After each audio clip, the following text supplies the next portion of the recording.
Hello, good afternoon, good morning, good evening, wherever you are in the world. I think we're live. It says we're live. I never know. Now the live thing comes up. Well, look, pretty full house this evening, and for some reason, Gene sat there with some strange sort of decoration behind him. I'm not quite sure. Bruce is here, David's here, Kevin's here, and Jonathan's here. Well, happy Independence Day, everybody.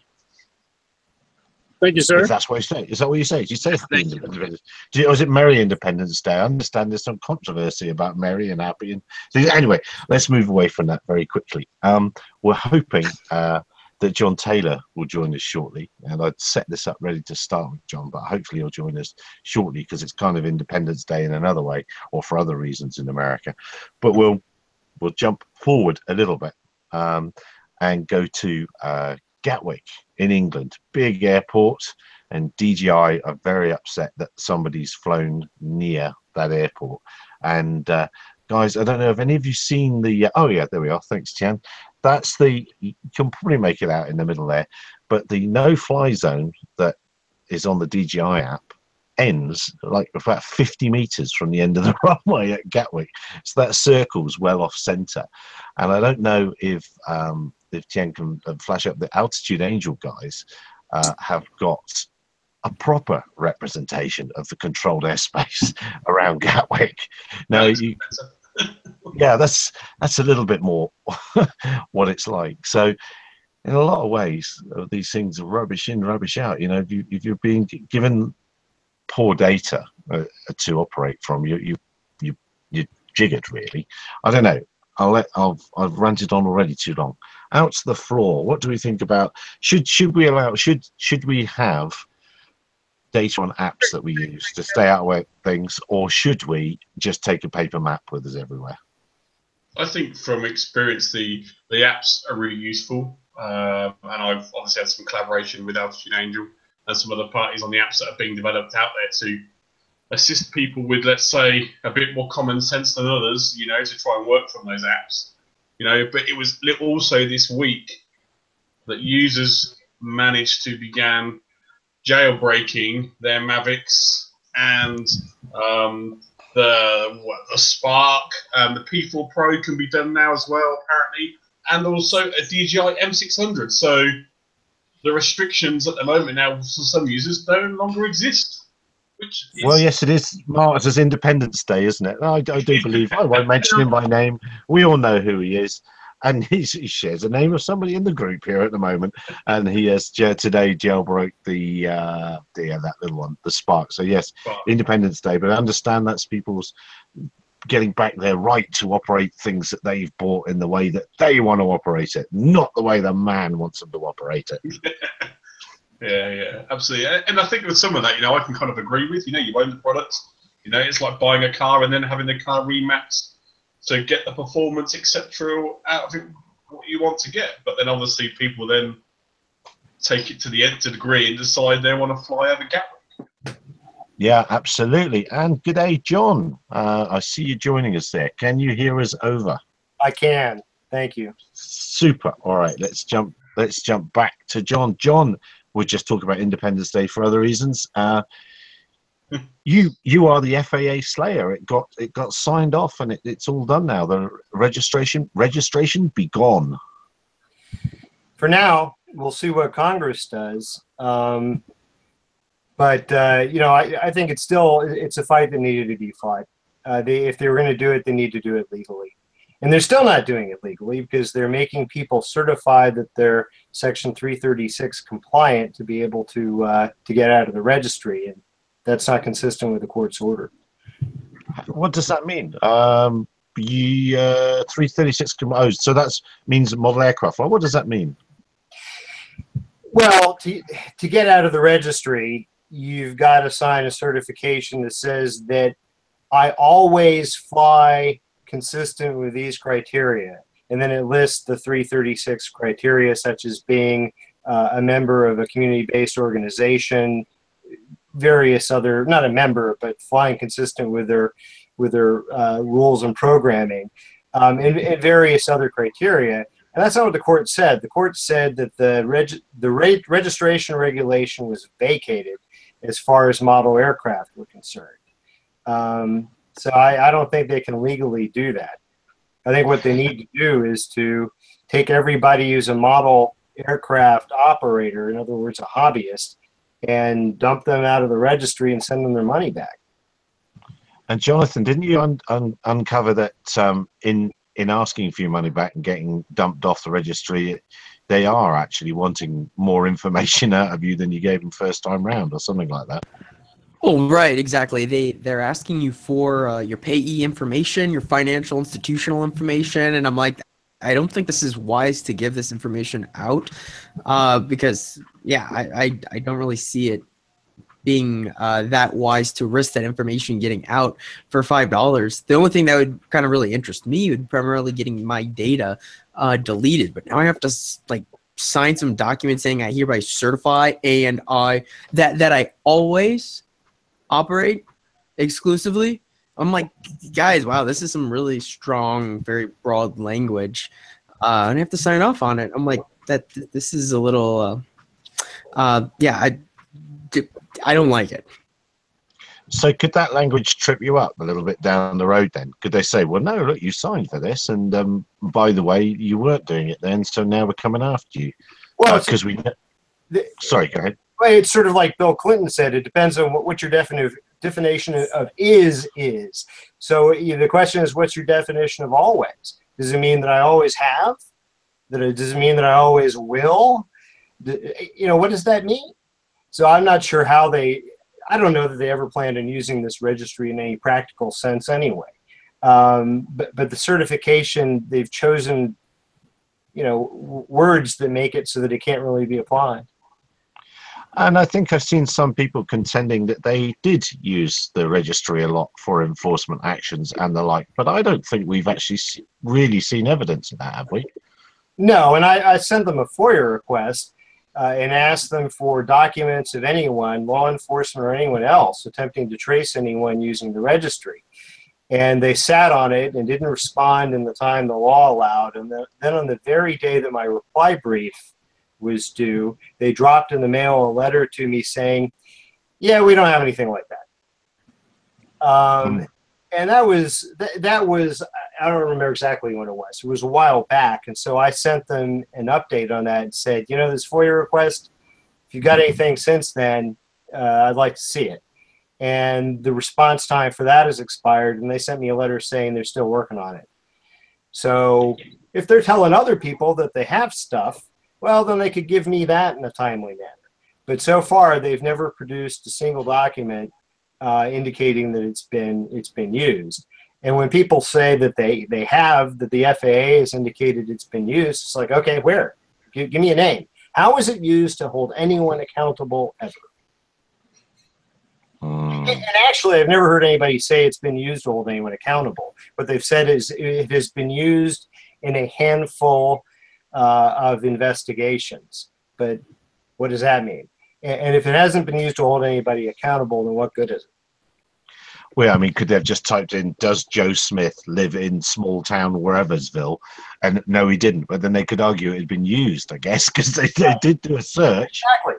So it has been used. But, yeah, that was worth $3 million.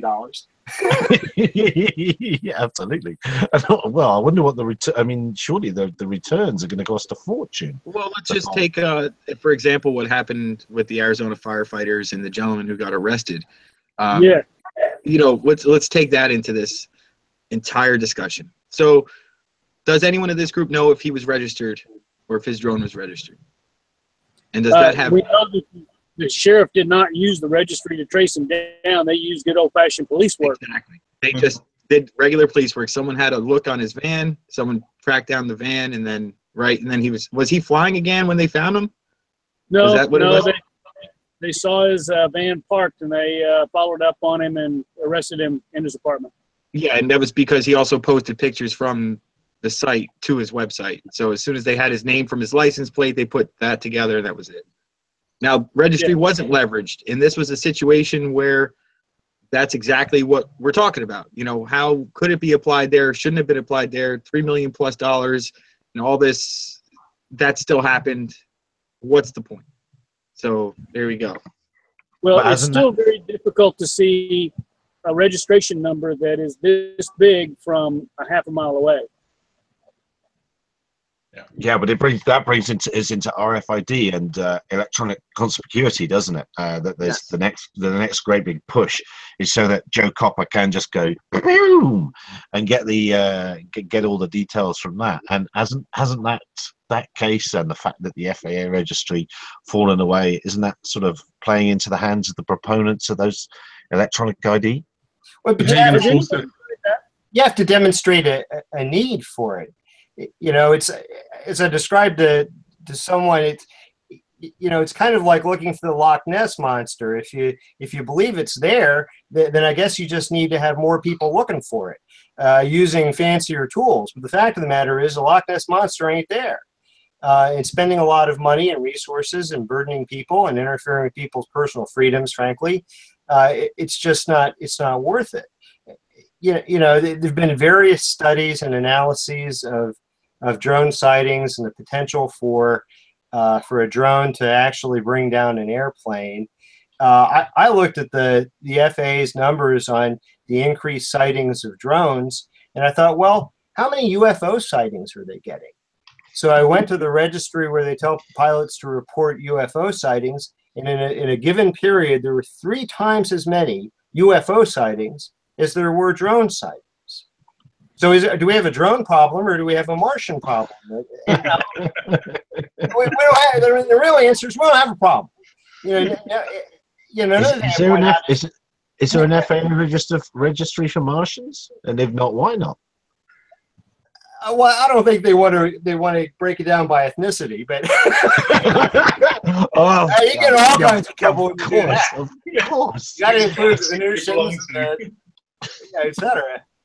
But seriously, folks, another thing, that's the aviation issue, and then there's the personal safety of one crashing into a stadium or something. And the fact of the matter is, with all the incidents they've had, not a single American has ever been seriously injured by a drone. There was a kid I believe in England who lost an eye when his father crashed and run into him. And you've had people with a lot of cuts and bruises. You had a lady with a concussion. But you compare that to recreational ATV accidents, where over 1,000 people a year are killed in the United States. And personal watercraft accidents, where dozens of people are killed every year. It's like, is this really a problem? And I don't think it is. No, that's true. I mean, if you look, there was an incident, I think it was last year, maybe the year before, where a young lad, bless him, lost his life. He was doing 3D helicopter stunts. I think it was over in the US, actually. And he ended up, decapitating himself, I believe. But they don't go and say, right, you've now got to register all your model helicopters, and put enforcement against those. So why do it for drones specifically? It just doesn't make sense. Well, I guess they would have been caught in this FAA registry net, that particular net. He would have had to, but I wouldn't have saved his bacon. And there's been more than one fatality with large RC helicopters, but then they're hooning dangerous things with their big carbon, it's great big box cutters going around at whatever RPM on the top. It's going to happen, isn't it? So, yeah, I guess, and we've touched on this before, really.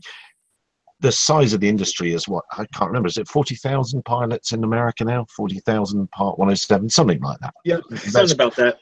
You could even call it 50, something like that. So actually the market isn't all that huge. And then, the need for regulating that lot, and you think that lot would have some degree of responsibility because they've taken their 107 test. And the private market, well, just how many people are there? And well, I'm rattling around to say is who's rushing to make the money out of this next electronic ID? Anyone got any ideas about that? Or is it just me with the conspiracies again? I don't think no one will make any money. The problem is, how are you going to get people to comply? If someone builds a little drone and it's 251 grams, are they really going to have to go out and get a certified device that will work with law enforcement to give them an ID when they point a thing at it? I mean, really, seriously, people are just going to say, no, not interested. And without compliance, no regulation is going to be effective at all. Yeah. Well, they'll require it on the manufactured drones, but then within 10 minutes, there'll be a YouTube video on how to disable it. Yeah, absolutely. And I think, isn't it the Mavic or the new M210, where hidden in the firmware there's already an aircraft registration field available sitting there waiting to be populated. You know, it's crazy. Yeah, there's all sorts of interesting finds, because that's the other side of that sort of hacking them for everyone's delight is finding out what manufacturers are lining up ready and are considering. And yeah, I'm amazed. Aren't they running Android as well, which really blew my mind. Yeah, no, I believe they are, because obviously it's an open file system, so it makes it even more accessible with the app side of things. But it kind of goes back to as well with these smart drone systems, whether they're DJI, Unique, etc. When you're flying, I mean, the new M210 has got ADS-B in, but where does that stop? And now DJI are going to start transmitting your position out from your aircraft and feeding that back somewhere, and does that then negate the need for an RFID tracker? Because does it get to a stage when law enforcement actually starts seeing where, you know, hobbyists start flying, etc., and everything else? And I think that's where it might come in, where the likes of the DJI and the Unix will actually start building the hardware inside the drone, you know, to that level. Then the only thing you can do to negate that is either remove it if you can, or do a self-build. It's not really another option. Yeah, there'll be a thriving market, black market, in drones that have been built by amateurs for people who don't have the skills, but they don't want a drone that narcs on them. Yeah. Yeah, but then you can't speak. You can't speak. You've been trying to hack around the whole system this week. I've seen you in your nefarious means and ways. Oh yes, yes. We've got Sergey Dronolot's anti-geo system on the Phantom 3. Works beautifully. Yeah, I saw that. And you swear you didn't go down the supermarket and buy that? No, that was definitely bought off eBay, $57. Maybe you'd like to expand that on a little, or shall we just point people at your? We'll point people at to the video below. But it was certainly an intensive test, I noticed. Yes, I have to use the word parody in here just for those who don't quite get it. Oh, okay. They put tinfoil on top of the machine, but a lot of people are actually having are trying to get away with that mod on the Inspire 2, I think it is, and I believe, and David would probably know better than me, that the Inspire 2 has a GPS in the controller as well. So you've got to wrap your controller as well as the.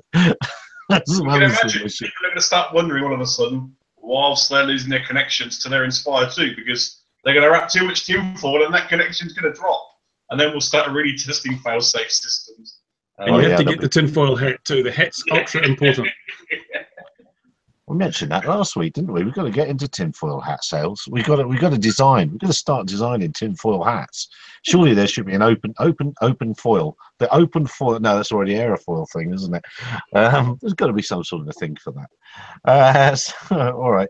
Where should we go after that? We've mentioned Gatwick briefly. We've mentioned the no-flying incursions there, and the only other story I had this week, other than Bruce's DJI defeating, was the and it won't affect the rest of you guys really, but in Malawi they've opened up a proper-sized area for testing delivery drones, and I think that's pretty cool.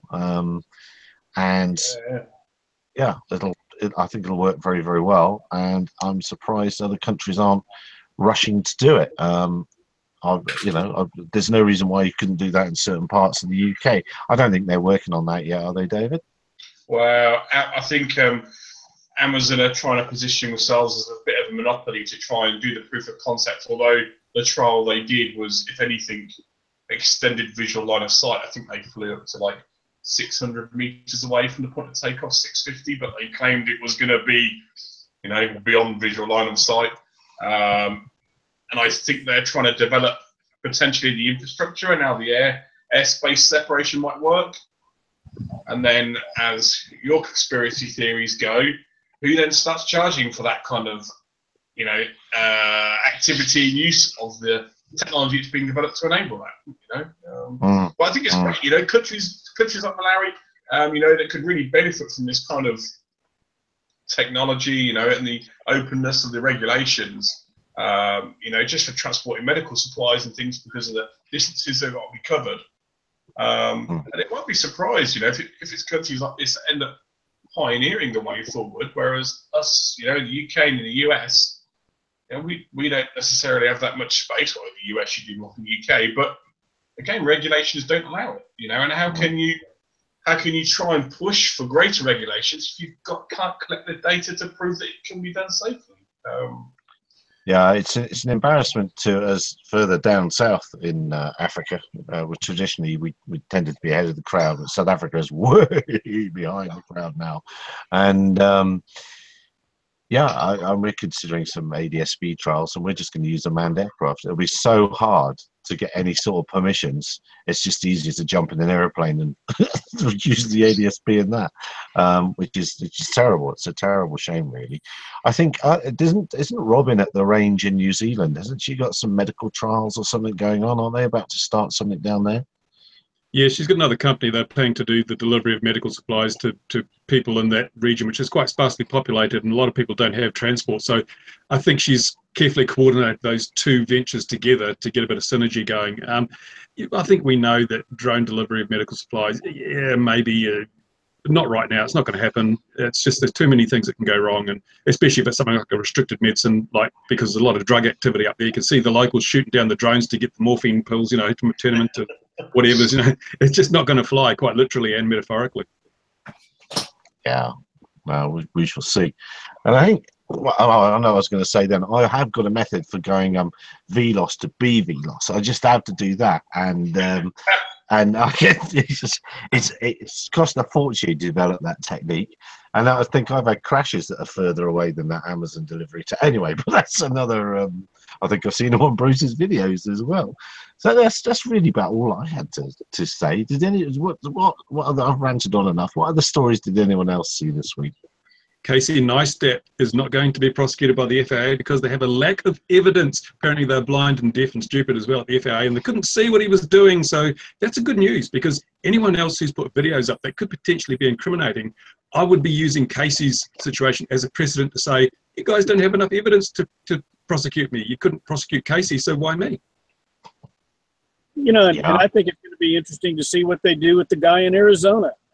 I mean, he's got, 14 felonies that he can be charged with, and it's going to be interesting to see how the FAA follows through, if they do follow through, and what they're going to do to the guy, because, I think he could be a poster child personally, because that's kind of a situation that's near and dear to my heart. We fly fires all the time. We've flown one the last 3 Sundays in a row. We seem to be setting this trend for Sunday fires, but to have some idiot up there that is holding tankers up, that's really bad news there. So, if there was going to be a case that the FAA was going to nail somebody on, it ought to be this one. But will the FAA be tying on the charges, or are there existing things that you could do around a fire crew that you could be charged for? Existing regs. Yeah, anytime you obstruct or keep a firefighter or first responder from doing their job, you can be arrested. Okay, so there are other regulations out there that they could push, and I hope they push all of them for that obstruction. So, not only from a federal standpoint, because they are felonies from a federal standpoint, but also from the local guys as well. Because don't you have a feeling the FAA will stand back from this one? It's going to be interesting to see what they do at all. I mean, the guy that was flying in New York and bouncing off buildings, and they, traced him back to his SD card, went flying in Bravo Airspace, and he gets a little slap on the hand and said, "Don't do that again." And I think it cost him $1,200. So what? But he was sort of done under "don't chuck rocks out of tall buildings" regs, wasn't he? Yeah. Yeah. Yeah. So one can argue there are existing. We don't need to over-regulate or populate the unmanned aircraft world with lots of extra regulations, because there's plenty of existing ones. This is where I hope. Exactly. The regulations exist. The laws exist. The rules that we know commercially exist. It comes down to the lack of enforcement, the lack of the actual ability of those out there to do anything. This Arizona is not typical The speed in which that was, sent to the masses, we were made aware of it, that they made an arrest, is just unheard of. There's guys who fly from Battery Park in New York City and back again all the time. There's guys who post 20 or 30 real estate flights on YouTube. 90% of them are in, Bravo to surface airspace. Those guys aren't touched. When it comes down to the effectiveness of these rules and laws and the enforcement of them is what we're really talking about. And that's the whole point of this conversation. Jonathan's mentioned in the past there was only something like 48 taken to all the way to the fine level, and Gene's mentioned a couple of them. That's absurd. That's less than 1% of the actual violations that are committed. So and it's funny because in that statement, that RFID system that you mentioned is probably the way to keep that going. It becomes an automated system, and then you have to defend yourself to prove that you had the authorization to be there. There's so many things there that are just frustrating to the industry, and they're frustrating to people that are in this business, because there's a large portion of people that just don't care, and they just fly. Either they are educated and don't care because they know no one can get them, and just continue to do it. And that's my big pet peeve right there. Yeah. I've said it before, UTMs worry me. These things worry me because I don't think overall they increase safety. And that's what we, as a community, we should be striving to do, is to increase safety and get the safety message out, and then all will be good. All these other measures, to me, are punitive and after the fact, or before the fact in the case of the FAA thing. We're just going to start encouraging best practice when flying. If you're in business, it saves you money, and if you are, and I don't mean because you damage people, I mean because you have less incidents because you operate in a safe manner. And if you're flying for fun, then you don't dent your friends, which is always a good thing. But we know that Bruce doesn't apply that maxim. I can see he's unmuted his mic. On you go, Bruce. Yeah, it's interesting because in the wake of that Gatwick incident, the usual crowd are coming out saying we've got to have tougher drone laws, we've got to tighten the drone laws, and are these people completely stupid? Because there are only two reasons that people break regulations: it's ignorance or arrogance. Now, ignorance is best fixed by education. More rules won't make any difference to people who don't even know what the current rules are. And arrogance is best fixed by enforcement. You've got to go out and enforce your rules. If you don't enforce them, people will ignore them. So it's not a case of more regulation. It's a case of education and enforcement. Those are the only two things that are going to change people's behavior. So why aren't we running the world then? Because we've got beards. You can't do that with a beard. There you go. Well, there's some non-bearded types there. They should be ruling the world. I worked out today how to get the chat window up at the same time. This is the first time in probably about 60 goes of doing this, and I worked it out. So I will just shout out and say hello to Green Silver, TechSpy 2008, Alex, and iForce 2D. No, not that chat. There's an internal chat window in this thing here now, and then there's the people in the real world, I think. Unless, I don't know, maybe they're all hackers. But anyway, good morning, good afternoon, good evening to you all, wherever you are there. You're noted that you're there, and we'll try and react to your, and Green Silver, hi, we will try and react to your questions if you've got any. So, all right, where should we take the rant now? Who wants to rant next? How can I hand, what we need is a rant baton that we can hand around the world and hand it on. Who should we hand it on to now? Jonathan, you've been very quiet. Have you seen anything this week? Not really. I mean, not really. I've been paying attention to the this refund situation, and maybe why you might not want to do that. And then also been thinking about the whole situation with the Arizona guy, and also the Casey Neistat situation. So if they didn't have enough evidence for a previous investigation, that does not preclude ongoing investigations that are currently going on. And I believe with the FOIAs, they're not going to actually release ongoing investigation information. So, he could have multiple pending investigations going on currently that they do have evidence for.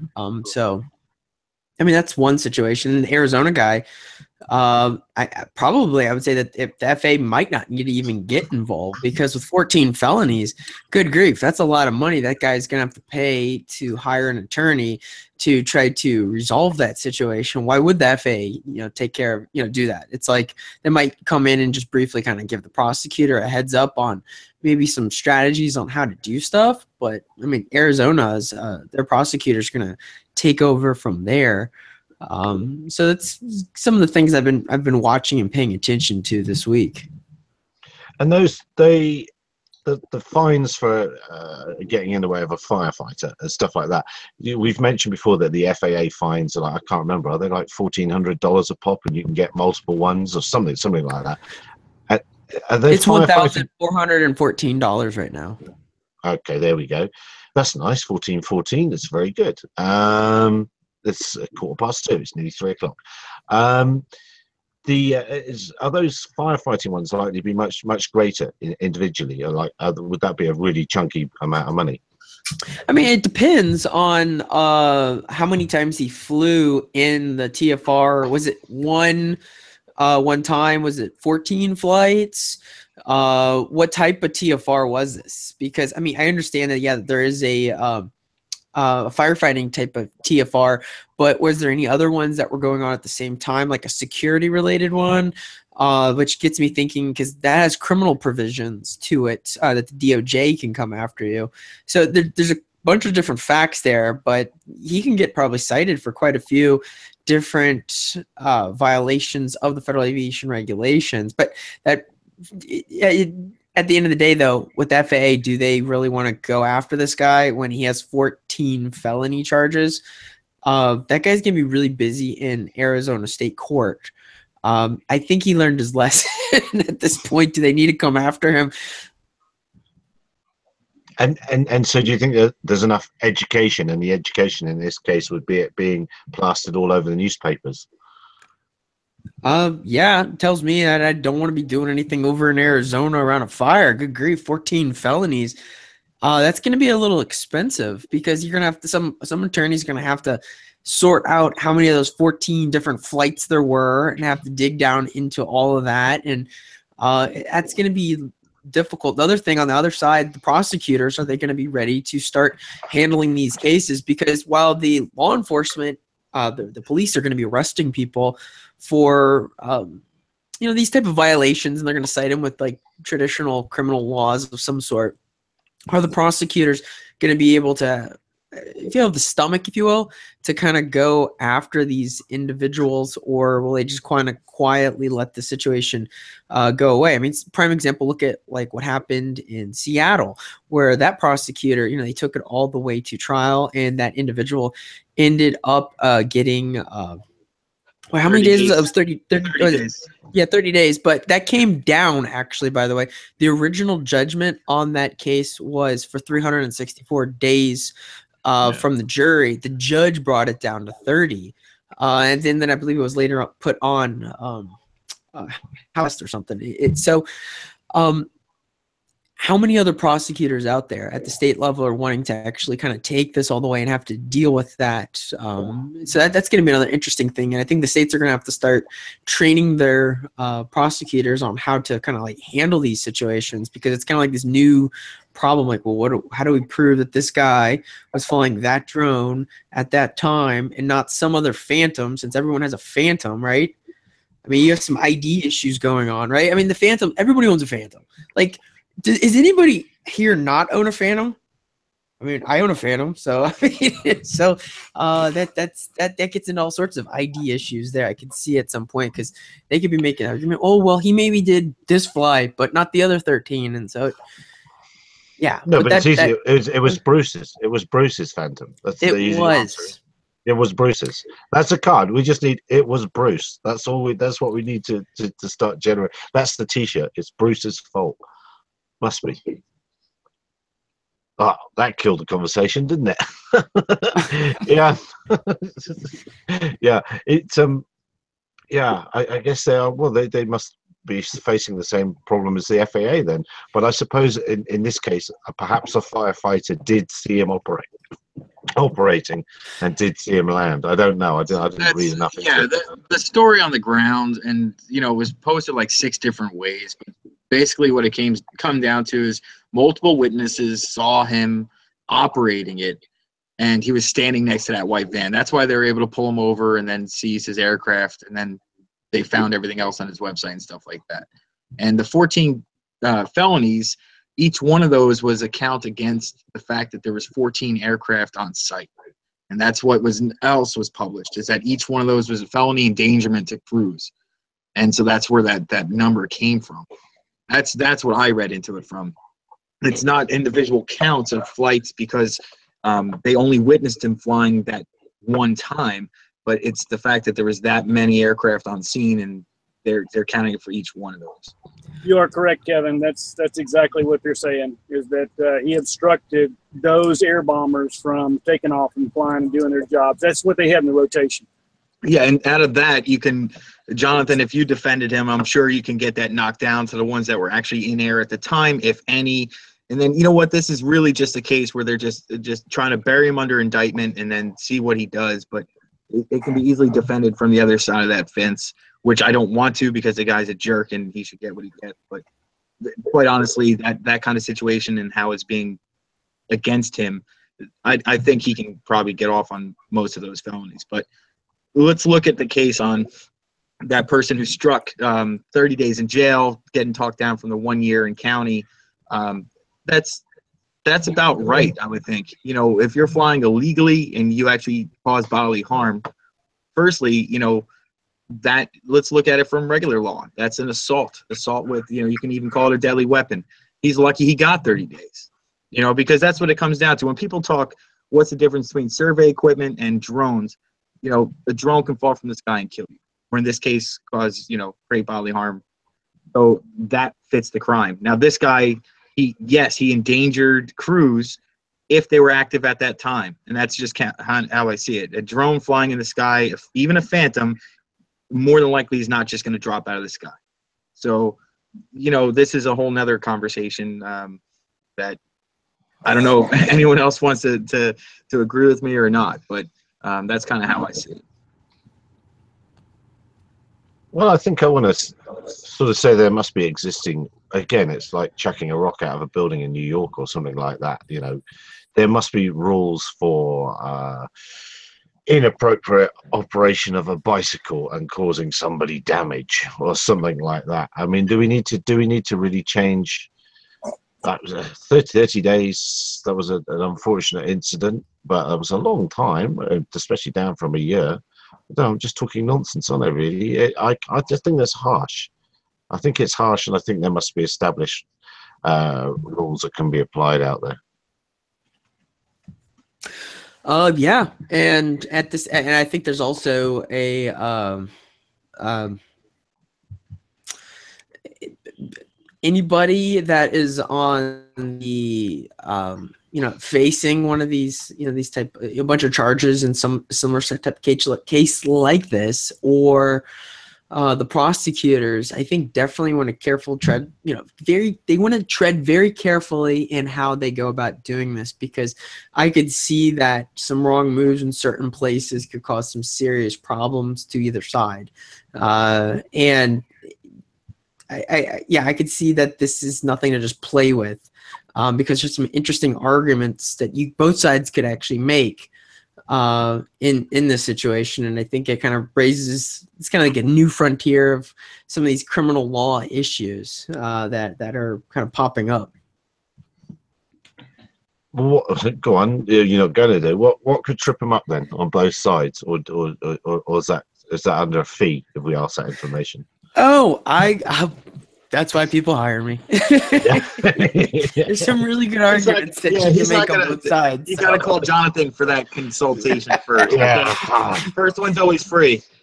Well, I'm just like, there's some interesting arguments on both sides that they can make and start doing stuff. But I think at this point that both sides need to be very careful and what they do and how they structure things and how they, because this is not just like your typical case when you have like drones. There's ID issues involved, and so you're gonna have to kind of bottle that up and your overall strategy. But it kind of scales out like how is law enforcement going to be dealing with this? Something that the FAA might want to start doing is start equipping more and more of the prosecutors. They're training the police to do stuff, but in addition to that, you might also want to start training prosecutors, maybe one special prosecutor in each of the states or something, or larger cities that can handle these cases, because they do have some unique issues that are presented in these cases. Jumps to top of mind for me a story of officers enforcing the law, as it were, almost here. There was an inspection a couple of weeks ago of a commercial operation here, and our Civil Aviation Authority sent the full team of 6 out to a bloke with a Phantom, I kid you not, who's operating commercially, and they haven't quite met the retraining requirements from their general manned job, and I kid you not, they asked where the emergency hatch was, the emergency egress on the machine was, and the lad who was being inspected drew it on the side. Put the word exit there. So perhaps we've got to catch up a little bit here, a little bit. But yeah, it's a training thing, isn't it? The FAA should be getting their people on with the top scanners and going for it. But I noticed the same teams are talking about that electronic identification. But let's say I've got a machine and it's got its electronic ID, and I hand the transmitter quickly to Bruce as I see them coming across the field. What happens? That's it. Yeah. You just in the U.S. You just transferred pilot and control, pilot and command to Bruce, and that's something that is interesting, because if you read the regulations and how that happens, he would then be the one in violation. But and Jonathan, correct me if I'm wrong, there is no real way to legally transfer pilot and command during an operation between 2 individuals. But that would be an interesting case, and it would be something where he would say, no, I wasn't, and hand it right back to you, and then you have a little Three Stooges routine.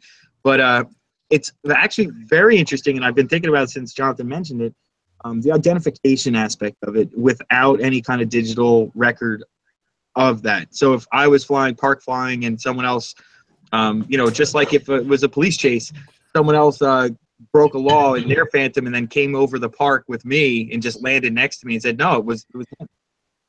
How the heck could you prove it wasn't?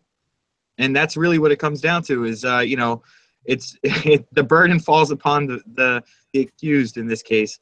And that will follow the same guidelines as the laws in the past. And that was your answer, Gary, for before was, how is this going to be handled, and, what they're going to use as precedents. That's what it's going to come down to, is how did they handle in the past?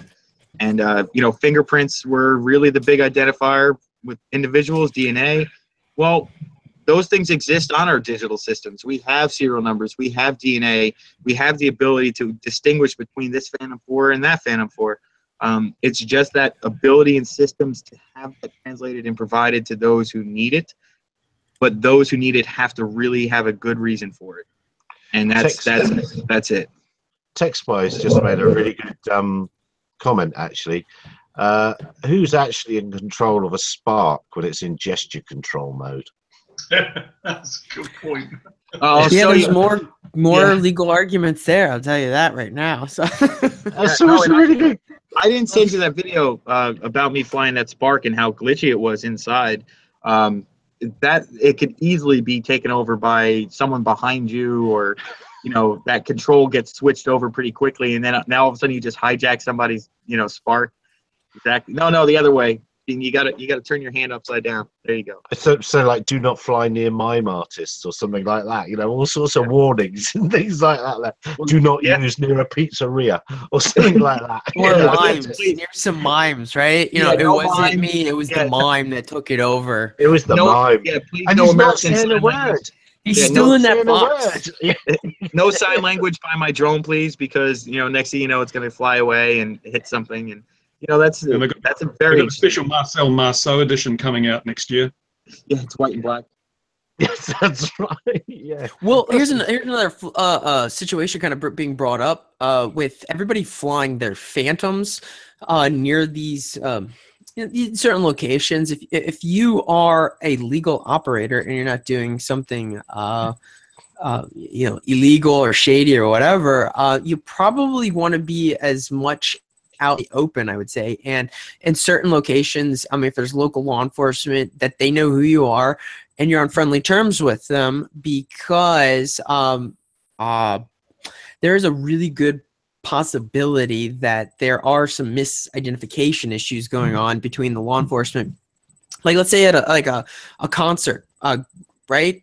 The concert hires a drone crew to come out and get some footage off to the side of the concert so they can use it for PR material. And then what happens? 9 other Phantoms show up and are flying all over the crowd. It would be wise, if you are actually a commercial operator, to reach out to the security, local law enforcement at that site, so they all know who you are, that you're also flying a Phantom, and then they can quickly kind of rule that out. Because sometimes when commercial operators will roll up on these situations, then the law enforcement, fire departments and stuff, they're all kind of like, wait, who's this guy over here in the corner who might be legal, but now you're lumped in with the overall suspect list. And that's why my Phantom 4 is completely orange and has red and blue strobes on it. Hang on, Yeah, I'll just make all a the note of that. aircraft, all the Completely aircraft that orange, we've red and blue. Okay, got it. Right. Yeah, that's all of our aircraft that we fly commercially have unique identifiers, and they're very different than the average out of the box versions or what you might find. So that's the only way that we can do that. Plus, if we're working on sites like that, we've already been in contact. We have permission to be there, and those on those facilities are aware of us being there. But yeah, that's another thing, that communication and getting that word out there, saying, hey, we are flying between this time, and you see anyone else, go ahead. This allows me to That's bring. a good case in point. And again, in the UK, when we're doing commercial operators, that's kind of like our best practice. And that's that's part of our remit. But just to do a case in point, I flew a commercial job in Monaco, which is very restricted for drone operations. You have to have a parachute connected to your Inspire if you're flying an Inspire, and there are only certain areas that you're able to put a drone up in the air in Monaco. And we were filming this lovely, very, very expensive flash wedding. And the police have been informed. We've got all the documents signed. Everything was bolt and braces. And I'm doing the last flight of the evening. And the bride and groom are dancing in this lovely open air nightclub, and the roof's just closing, and we're just getting the perfect shot. And I get a handcuff slapped on my wrist. There's a policeman appears from nowhere, puts a handcuff, and I've got the controller in my hand, and it's going, drone down, drone down. I'm like, just let me finish and I'll bring it in safely. And he put me in handcuffs. And I'm there with a DJI Inspire in the air. The cameraman's still trying to operate the payload. So I've gone, okay, fine. I've switched the system off, stood back and said, please move. The drone is now going to come back and land. And you can do everything you can in your power to try and inform the authorities, etc. But sometimes there still could be a miscommunication, which ends you in handcuffs. Thankfully, I got that off, and everything was fine once I saw the paperwork. It was still quite a scary moment. And I think you in 2 ways there. You transported this to the south of France, then you transported this to the sort of party that Bruce attends. But anyway, moving on, very, very similar to Bruce Passion Night. Yeah, I've heard it. Well, there was a guy, funny enough, flying near Gatwick, wasn't he? Completely legally, with his UK compliance, and the police walked across and stopped him flying there as well. And I suppose it does bring in, if you've got to have all your paperwork completely in place. It does bring in sure sort of work, in fact, handily, sort of compliance software and a way of showing that you've done all your health and safety, showing you've done all your stuff. But of course, this is separate to private flying, but it's you know, certain ones of the apps, Kitty Hawk IO, so I can get the names out there. I've got a free tier, and they can help with the compliance. So yeah, anything to make it less fun, I suppose, is a good idea, especially operating commercially. Our TechSpy says that apparently those sparks have started following cars, and the wrong people I can get, but it's just no good, is it, if it flies off down the road after a car? Shame. I mean, I was probably being abused, something like that. That wants to find a better home. So, right. Any more? Anyone else see anything else? About our CAA and their uncertified or their underqualified staff. I think you know about that, Gary, don't you, Gary? I saw that. Your hell, it caught my eye because it's a Wessex flown around in those lots, and the man that was sent to go and sort them out and do all the good paperwork proved to have none of the qualifications that he said he had. He hadn't flown for certain squadrons, and he hadn't done certain bits of maintenance paper. So that's pretty bad. And I thought, didn't your CAA said, well, that's in the past, we're moving forward differently now? What was their response? Was pretty weak, wasn't it, Bruce? Yeah, in their eyes, they can do no wrong. I mean, there's been a couple of incidents where they have stood by and watched, and the result has been the death of members of the public and aircraft operators at the Kabwala, been on a watching wait or waiting watch, whatever it is, and when they should have taken action. But there's never any censure for these people. It's like they're above the law almost. You know, they've got a job to do. If they don't do it and someone dies, well, yeah, we'll move on from that. You know, we've learned from this and move on. But if I do something and through my negligence someone dies, I get charged with manslaughter. Well, what's going on there? Two sets of rules. Text-wise, we're going to have to get TechSpy on. You made another good point. It says have a safety cone with a small sign that shows all paperwork is contained in this packet, and do not approach the pilot. That's not a bad idea. Again, doesn't help you for fun flying, but it's not a bad idea if you're out there flying commercially. Some of that standard operating for us, as something David was mentioning earlier, is our visual observers and people we have on the ground act as that buffer for that pilot. It's going to be interesting, though. We've never been approached by any law enforcement in that kind of handcuffed out scenario, but that's exactly what visual observers and other people do on the ground with our team. They act as that for the clients and the people that are around, so that the pilots aren't approached or spoken to during any flights. It all comes down, those are controlled job sites. Those are things that are really managed by the teams, and that's something that's trained to these crews that are out there. If you're out in some sort of public setting and you're not doing a commercial activity in a sense, or a completely legitimate one, then that might be a little different or harder to do. But keeping your paperwork on the cone, or making, we use survey signs, cones, everything is set up for OSHA standards, highway operations, far enough away from pilots. You create a completely controlled site environment, just to let you know. And the FAA likes the sterile cockpit. Yeah. And do you use any sort of compliance software yourself, Kevin? I'm going to plead the fifth on that, Gary. Oh.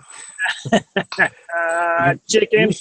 You should have made a much better story about that. You use the proprietary in-house system that costs $90 million or something like that. Yeah, exactly. That's a much better answer than just that's it. We've been working on it for several years, and we've rolled it out, but it's proprietary, of course. Many millions of hours of testing and things like that. Of course.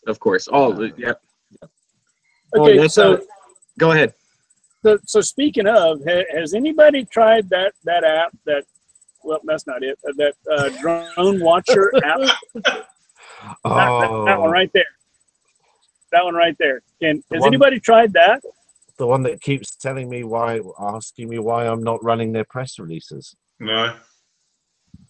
Yeah. I've had this thing for a couple of days, and I do live pretty far out in Texas, but I haven't seen a drone yet, and I haven't flown one of my own to see if it'd see mine. But I mean, that's just a little, it's a free app. But it's supposed to work on the microphone, isn't it? And it just doesn't work. I don't know if it's RFID or microphone or what, but I was dumb enough to download it and try it. Well, plainly, there's no compliance problem there. Plainly. Yeah, that's from the DTech guys, isn't it? I don't know. Oh, there's several of them about. There's one of them. I did look one of them, and it was shocking. And so yeah, non-encrypted RF controlled commercially available drones. Mm. Oh man, that opens the that opens the door for a lot more conversation right there. That's why I wanted to bring it up. I mean, there you go. Well, what do we do? Do we all go away and test it this week and see if it really works? I think we should, because I haven't seen anything yet, but it says it's supposed to pick up RF controlled drones. So I've seen a modified. I don't know if people are familiar with it. It's a modified Wi-Fi access point called a Pineapple. Yeah. And you can run and adapt some software to run on that system that specifically focuses, and you can tweak the bandwidth and the range to then pick up aircraft frequencies and the MAC addresses, as it might be, of your Phantom as it's flying about. And there are some interesting things you can do with that. But if you've got the right antennas on, you should be able to get some decent range, as long as you've got clear line of sight, obviously. Yeah. Wow, this one will allow you to daisy chain. If you have people in your group, they're out, you can daisy chain this guy out and cover a larger area. So I remember that one now. Yeah, that's the DTech group. They're the ones who came out with like 3 or 4 different kind of systems that are all counter UAS and stuff. They're very military operational focused and forward operating based systems and all that stuff. I gotta look it up, but yeah, that one could be crowdsourced. If that's the one I'm thinking about, that's what you're talking about. That if all of us had that app and we were surrounding an area, that it would work as a big buffer around the entire area, right? It's their website is dronewatcher.com. Yeah, but who makes it? That's always the question, right? DTech. Yeah, that's it. Yeah, DTech. That's it. That was Yeah, right. it's DTech. Come on, yeah, look at it now. Only available on the Android. So, damn, that's a shame. Only on the proper system. Well, like DJI, really only available on the Android, apparently, or so we believe now. It's interesting, isn't it, that most people fly in with iPads and they run Android. That'll cause some existential woes and worries and sleepless nights for some people. That really will. What was I going to say about this very subject? Oh no, there's people with SDRs that have worked all sorts of the handshaking and all the different packets and things. They really are starting to unpack the command and control signals that are coming out there now, and also able to follow. Well, actually, it's DJI models that jump between 2.4 and 5.8, depending on where the better signal is, and they can watch the jump and things like that. So this is all being unpacked fast, and our 4th of July man is definitely able to, or some people are definitely able to take over certain makes and have them do what they want to do. Because you just counter UAS isn't just about shooting them down. You really want the data, and so yeah, it's going to be interesting to see, will the FAA or anybody demand better command and control standards now, or do they want them open so they can be part of that? It's funny because when you're talking as well about the different frequencies, even using a basic Pineapple device, you can pick up the 2 bandwidths, and the system, depending on the strength of the signal, can detect where the UAS is receiving and transmitting from, and it can also then detect where the receiver is from, and then you're looking at triangulation about actually where is the pilot standing, where is he working from. That's where it starts to get really interesting. I want to hear Jonathan's take on all this stuff, because there's so many people and there's so many of these companies coming out there, and so many of these systems, especially like the SDR that you're talking about, and the ability to hijack and grab these signals, GPS spoofing, all that stuff, it's explored. It's been exploited. There's tons of published and great documentaries on how to do it. Let's talk about that legality right there. This breaks so many rules when it comes to being able to grab someone's signal, hijack or take control, or as you said, that command control system. Jonathan, what are the rules here, and how many of these people are playing in the gray area? We're not. Maybe he's. Whoops! Accidentally muted myself. So I have a whole article on like the drone jammers and the whole problems there, because you have issues with. I mean, detecting what is being broadcast openly is one thing. Then what happens when you get into like encryption? You're trying to break encrypted stuff, or when you try to hack onto or control. That's where you get into all sorts of interesting fine line areas where there's like a federal law answer, and in addition to that, there are state laws that are different. So that's kind of what some of these drone bills are trying to seek to do, is decriminalize a lot of these issues here, because these drone industries, at the end of the day, they need to realize that this is a heavily regulated environment, and it's kind of like going out to play soccer without knowing the rules. You're going to get beaten up pretty badly if you don't know what you're doing. So like with UTM and stuff, I kind of look at that as like, well, what's your business case here? I see maybe for the commercial market, there's an argument there for having like a rapid authorization process near airports where there's a buy-in. But with like 40 to 50,000 commercial operators nationwide, how many of those are actually operating near those locations, right? How much money are you going to be able to make for that system? So that's kind of like one issue there. And then you go to the drone jammer situation. There's federal laws, there's the state laws, and there's going to be a way you're going to have to either decriminalize that.